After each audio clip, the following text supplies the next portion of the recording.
Look, if you thought all the election stuff was over, well, sort of. Yeah. There's significant elections in France. It's the final round, the second round of parliamentary voting today in what is proving to be a historic election for the French. Yeah, because it's mind-boggling. It's a great wave of change again. This is the first time that Marine Le Pen's National Rally party has had a realistic chance of actually running the government and taking outright control of the National Assembly. Let's talk to former French diplomat Francois-Joseph Schichan. Good to see you this morning.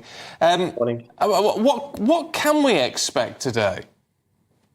So first, as you said, it's a really historic moment for French politics. I mean, it's the first time the far right has come first in national parliamentary election, and at the end of polling day today, the far right is likely to be the biggest party in the French Parliament. So this is something quite big. Now, they have made real progress, the far right, over the past few years and few months, to the point that they might very well become the first political party in the French Parliament. But they are likely also to fall short of an absolute majority. And they faced literally the whole of the rest of the political spectrum against them between the first round and the second round. So the most likely outcome is quite simply a hung parliament with a dominant far right. And this is something quite unusual for the French parliament, to say the least, and that will be very, very difficult to manage for the government and for President Macron as well. Yeah, I mean, well, President Macron obviously bet on this not happening like this way. He called the election as a snap election, and this must be quite a shocking result for him. Yes, absolutely. I think he made a gamble 3 weeks ago when he called the election, and this gamble has backfired spectacularly.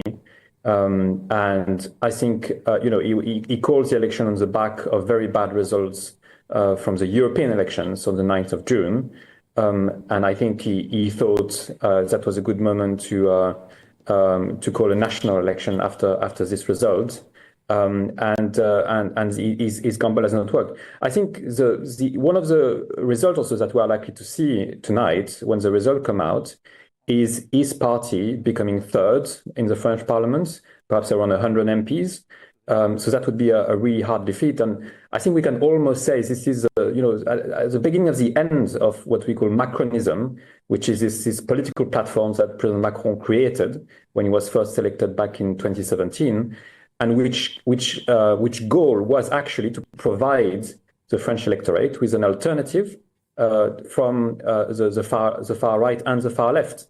And I mean, look where we are today. It backfired completely, and his party is going to come third in a major national election. So it's a big setback for the president. I mean, it does seem remarkable, though, what is going through the minds of these people, because it seems very similar to what happened here with Rishi Sunak, calling it, and everyone says the timing of the election here was very badly judged.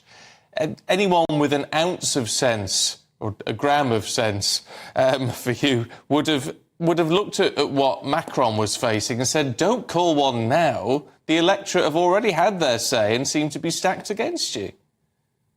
Yes, absolutely. But I think, it's one of the characteristics, I think, of the Macron approach to these kind of things, is to take decisions in quite a lonely way, or at least with a very few group of people around him in his private office. And these people are actually under fire now because they persuaded him or encouraged him to call this election. And clearly it's not going to work. But the president and his allies, I think, realized pretty quickly that things were not going the way they were planning to go, and what happened, and we've seen that in the past few days, is essentially all other political parties from the left to the center right allying themselves against the far right. The day after tomorrow, so maybe on Monday, when it will come to the decision to try to form a government, these people might work together, which is a very, very curious coalition of political parties from the left to the center right, united by only one thing, being anti-far right. And I think, this kind of political shenanigans, that is not going to go down well with the electorate of Marine Le Pen and perhaps a wider part of the electorate as well, who don't agree with this kind of political shenanigans at the moment. Yes, well, we certainly know about political shenanigans. Thank you so much. It's lovely to talk to you this morning. Thank you.